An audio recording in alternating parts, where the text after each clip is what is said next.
ఏవండి చాలా కార్యక్రమాలు చేశారు. చాలా ఐ థింక్ వృత్తిపరంగా మీరు ఒక జర్నలిస్ట్‌గా ఉన్నారు. తర్వాత నేను విన్నాను ఈనాడులో చేశారని. తర్వాత అవును. ఆంధ్రప్రభలో చేశారంటే ఆయన పండితారాధ్యుల నాగేశ్వరరావు గారు. నాగేశ్వరరావు గారు అవును. పెట్టినటువంటి చాలా గొప్ప మ్యాగజైను. మరి అలాగే రామోజీరావు గారు ఇంకొక వండర్‌ఫుల్ పర్సన్ ఆయన. అవునండి.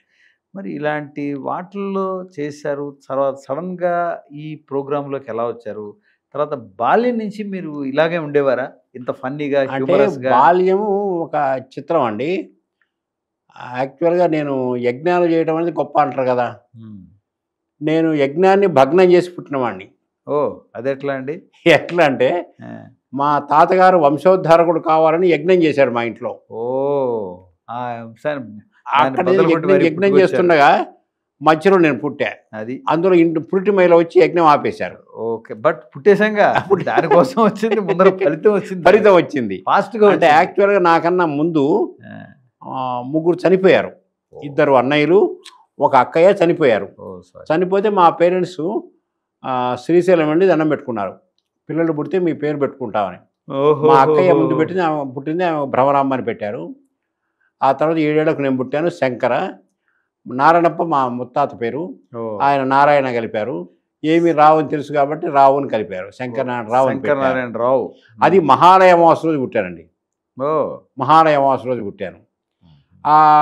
పుడితే ఏదో ఒక మా మమ్మీ పేరు నరసమ్మ. హ్మ్. వచ్చి నరసమ్మ కొడుకుని చూద్దామని వచ్చేవాడట. వాడు రాగానే గట్టిగా కళ్ళు మూసుకొని ఉండేవాడట. అయ్యో! ఆ! జనం అందరూ ఆడవాడు వచ్చి చూసి నరసమ్మ కొడుకు కళ్ళు లేవు గుడ్డాడు ఆ! అని చెప్పి ఎగతాళి చేసిపోయేవాళ్ళు. ఆ! ఇల్లు దాటిన తర్వాత. ఆ! వాళ్ళు వెళ్ళగానే కళ్ళు తెరిచి నవ్వేవాడట. ఓహోహోహోహో! ఎంత అమాయకులు నన్ను నవ్వుతున్నారు.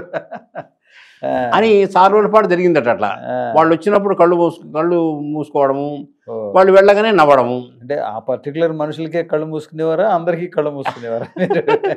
వాళ్ళెవరన్నా వచ్చి ఆ!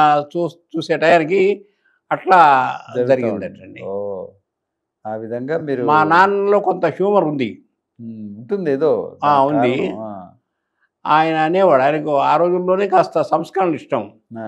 ఆయుష్షు తీరి అతడైపోయే హ్మ్. భుజం మీది కొంగు నెత్తి మీదకి వచ్చి అనేవాడు. భర్త ఓహో! చచ్చిపోతే హ్మ్. భార్యకు గుండు చేయిస్తారు కదా! అవును. ఆయుష్షు తీరి అతడైపోయాడు. వాడి ఆయుర్దాయం అంటే తీరి వాడు వాడు పోయాడు. ఆ! భుజం మీది కొంగు నెత్తి మీదకి వచ్చి నెత్తి మీద కొంగు అంతే వేసుకునేవాడు గదా! కదా! అవును. అవును. తర్వాత బాల్య వివాహాలు చేసి అనేవాడు. ఆ!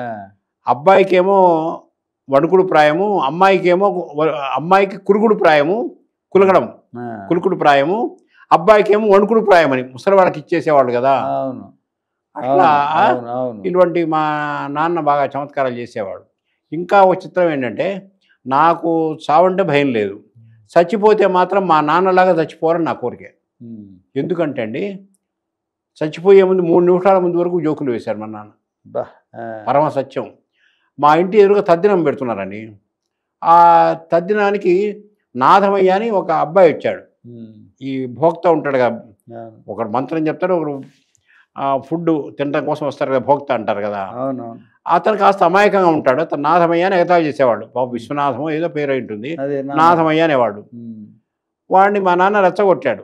"ఒరేయ్! తద్దినం అంటే బాగా తినాలి. హ్మ్. ఇది మంచి అవకాశము." అట్టా ఇట్టా అని చెప్పి వాడిని ప్రోత్సహించి పంపించాడు తద్దినం ఎదురింట్లోనే కరెక్ట్‌గా. హ్మ్. నేను బయటికెళ్ళా. హ్మ్. ఆ రోజుల్లో ఈ ఆటోలు గాని ఏం లేవు గదా! అవును. సైకిల్ మీద ఒకడొచ్చి "శంకరనాన్న మీ నాన్న చచ్చిపోయాడన్నాడు." అయ్యో! ఆ! వాడు లోపలికెళ్ళి భోజనం గూడా చేయకముందే చచ్చిపోయాడు మా నాన్న. అంత ఓహ్! జోకులేసిన ఆయన. ఆ! ఓహ్! ఆ! అందుకని అది ఇది వచ్చింది. అటువంటి ఆ! సావు చాలా ఇష్టమైంది నాకు. నిజమేనండి. పాపం కొంతమందికి నేను ఒకసారి మన దగ్గర సినిమా యాక్టర్ ఒకాయన ఉంటాడండి. చనిపోయినాడాయన. అవునవును. 'జయప్రకాష్'. జయప్రకాష్ రెడ్డి నా ఆ! ఫ్రెండే. నాకు ఫ్రెండే. ఫ్రెండే గదా! ఆ! ఆ నా 'జయప్రకాష్'. హాస్యావసరంలో ఆయన గూడా అప్పుడు ఇచ్చి ఒకసారి. ఆ! ఇద్దరికి అవార్డులు గూడా ఇచ్చారు గుంటూరులో. ఒకసారి ఒక హ్మ్. మీటింగ్‌లో దీని తస్సదియ్య చనిపోతే ఆ! రెండో కంటికి తెలియకుండా రాత్రి నిద్రపోయి పగలు పోవాలయ్యా అనేవాడు. చాలా అదృష్టం అండి అది. ఆయనకి అలాగే వచ్చింది. ఆ! ఆయన మీరు చూసారో లేదో. అవును. ఆ! భయంకరమైన పర్సన్ అంటే ఆ! తెలుసు. నాకు భయంకర ఫ్రెండేనండి. ఫ్రెండే గదా! హ్మ్. ఆయన అనేవాడు మెల్లిగా చావాలంటే ఏం చేయాలంటే తాళి కట్టి తాళి కట్టించుకోవాలి.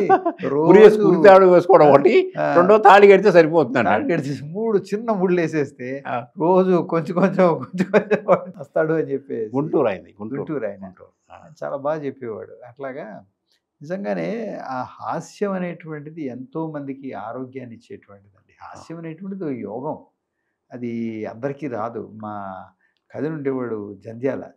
సో జంధ్యాల గారికి వచ్చింది. సోమయాజులు గారి కో-బ్రదర్ అతను జస్టిస్కి. అవును. అంటే తనుగా పెద్దగా ఆనందించలేకపోయాడు కానీ ఫ్యామిలీ పరంగా సోమయాజులు గారు కూడా జడ్జి గారు కదా, జడ్జి గారు. నాకు పరిచయం.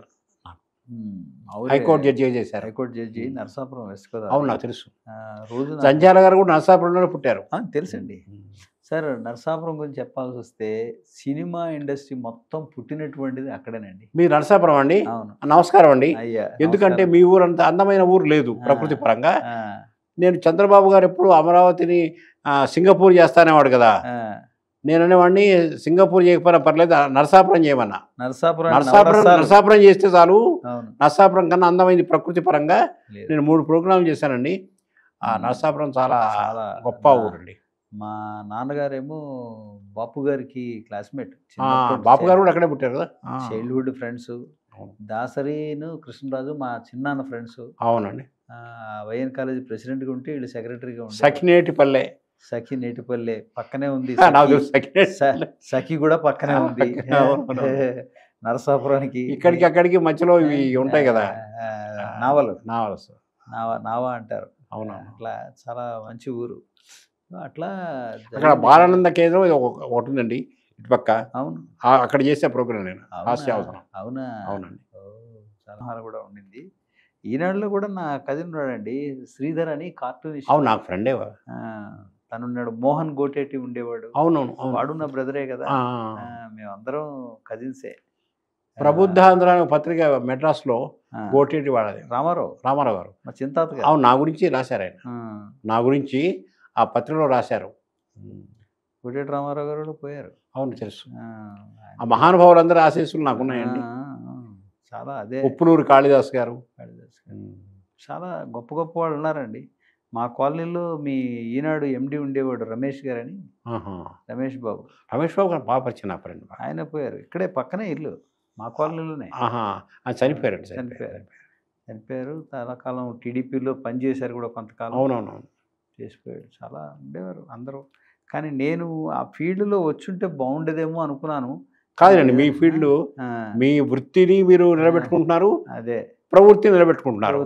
అదే వృత్తి అయితే నాలాగానే ఉండేవాళ్ళు. అట్లా కాదు, చాలా బెస్ట్ థింగ్. ఇప్పుడు కాఫీ తాగడం కోసం హోటల్ పెట్టిన అవసరం లేదు, కాఫీ తెప్పించుకోవచ్చు. అవును,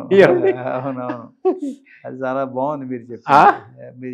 యూట్యూబ్ పెట్టడం కోసం ఇందులోనే ఉండాల్సిన అవసరం లేదు. You should be industries.